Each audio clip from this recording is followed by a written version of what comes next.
Charlene, you and I have both raised children. We've helped with fundraisers. We've baked zillions of cookies through the years. And then when you told me that there's now something called the Smart Snacks, I didn't realize that was something besides just your idea of what to take for a bake sale. Where did this all come about? Well, USDA has guidelines now for what should be served for snacks and in schools for bake sales and things. And so we want to make sure that people can keep baking in schools. And we've had lots of calls to say, how can you help us if your school is needing to meet those guidelines? And so we have the Baker's Manual here. It's 34 pages of information. It's on our website. They can go right to it and download it and get a baker's dozen recipes. And explain what baker's dozen, in case there are younger cooks that have never heard that term. It means that there's, instead of a dozen, there's an extra one in there. So there's 13 of those recipes in there, and they were developed by Sharon Davis on the HBA staff and her test kitchen. She has a family and consumer science education background, and she redid these recipes and made them all meet the standards now. So we're rolling them out across the country.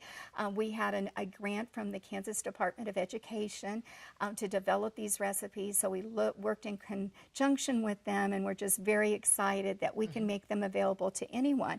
So whether you are doing fundraisers in your school, or you want a healthy snack for a birthday party that you're serving at school, or just want to have some healthy snacks, these all meet the guidelines for whole grains and sugar content, fat content.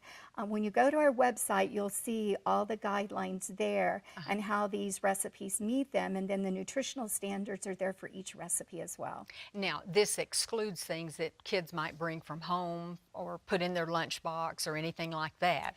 These are things that are going to be on the school property, sold as a fundraiser. Mainly we're affecting bake sales, and so many of our organizations do bake sales, you know, at the football games Kids too, raise or money. at school. And so we wanted to make sure the Home Baking Association that they had recipes that they could still do those bake sales and then meet these USDA guidelines. That's very interesting. It's news to me. I'm sure it's not to everyone, but that's very helpful to know about. And anyone can go to our website. There's a link there to the A Baker's Dozen Smart Snacks. Oh, and remember, let's tell people what that 13th cookie was for, or bread, or whatever. That was the extra one that the baker put in at the end of the day, kind of like a little thank you or something, that he gave a baker's dozen instead of just a dozen of something. And I always thought it was for the cook to eat. Yeah. Yes, that too. Well, not many people will say they don't like chocolate chip cookies, but you're going to show us a double chocolate chip cookie. It is, and I've got this here so we could kind of show how all the recipes are on the website. You can see here that we have servings for 25, so that would mean maybe for more of a home serving, or 50 servings. They have the weights or the measurement. So we give those weights so that you can have for food service, if they're doing it in the schools, they'll want to have those weights rather than use the home standards that we might use at home. So that's how they'll see them, but they have both of them there so that they can use handy. them. Yes. And having the quantity. Not always do you just double, triple, quadruple a recipe. Occasionally there's things like the eggs, for instance, might be changed. Such a great point, because when you're baking, again, it's a science, and you can't always, most of the time you can double a recipe, but then there might be some things that might be a little bit different when you are doubling or tripling a recipe, so you need to make sure. Good. What I've already done here is mixed up this cookie dough, and I'll just tell you the ingredients. It has vegetable oil in it, it has unsalted butter that we've mixed together, brown sugar, and it has regular sugar in it as well, so that makes a nice rich cookie that we're going to have. It also has some honey in it that's mixed in with it, vanilla and egg white, so it's not using a whole egg, it's using the egg white. It has a little bit of salt, and then kind of a surprise ingredient in here is that we have a little bit of cider vinegar that's in this recipe as well. What does that do? Well, that kind of counteracts with the chocolate and the ingredients in here. Gives it a little bit, you're going to have a little bit of the taste that you'll have for that. Chocolate, yeah. apples, cider. That sounds yummy. Baking soda, baking powder, the cocoa powder, and we call it the double chocolate, so it has not only the cocoa powder in here, but it also has a semi-sweet chocolate chips. And instead of using regular size semi-sweet chocolate chips, we're using the minis. And it I like uses that. 7/8 of a cup for our recipe, so it doesn't use quite the cup either. So you'll see some of the differences. We've mixed that all together, and when you go to the website to get this recipe, because you'll want to do that, you'll see that the directions are a little bit different too, in that you kind of mix it in 3 different stages. Then we are going to use, and one of the important things about meeting the Smart Snack guidelines is portion control. So we're using this dipper here, a 50, number 50, which is about a tablespoon of our cookie dough. And you'll want to put them so that they're about an inch apart on our baking sheet, and then they're going to bake at 350 degrees.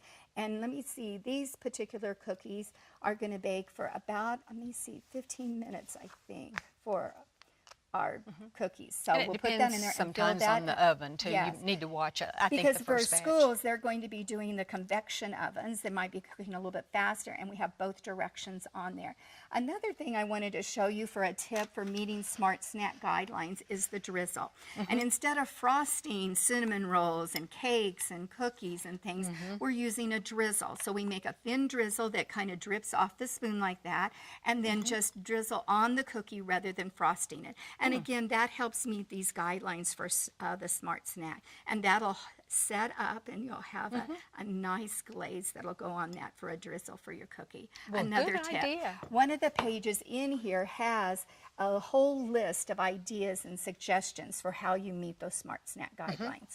And we might mention too, there's another printout that we can get. It's called Bake for Funds. That's and right. I printed this off and was really interested in reading about it. We gave all kinds of ideas for bake sales. And if you go to our website, we also have some of our Home Baking Association members that have great tips for themes and ideas of how to do bake sales. Promotion. To make them fun. That's right. And when you're packaging them, to do some fun things with it. So absolutely. We have lots of ideas for the bake sales for fundraisers. And you know, this teaches lots of different concepts besides how to make change and how to sell things, but they can go through the whole process. You don't, I mean, I hadn't thought that much about what all can be taught to the student as they're working on a bake sale, whether they bring some things in or if they make it themselves. Absolutely. I think when you're talking about making change and letting them be creative, how can I make this cookie, but how can I add more or dollar benefit to it so that we're getting it?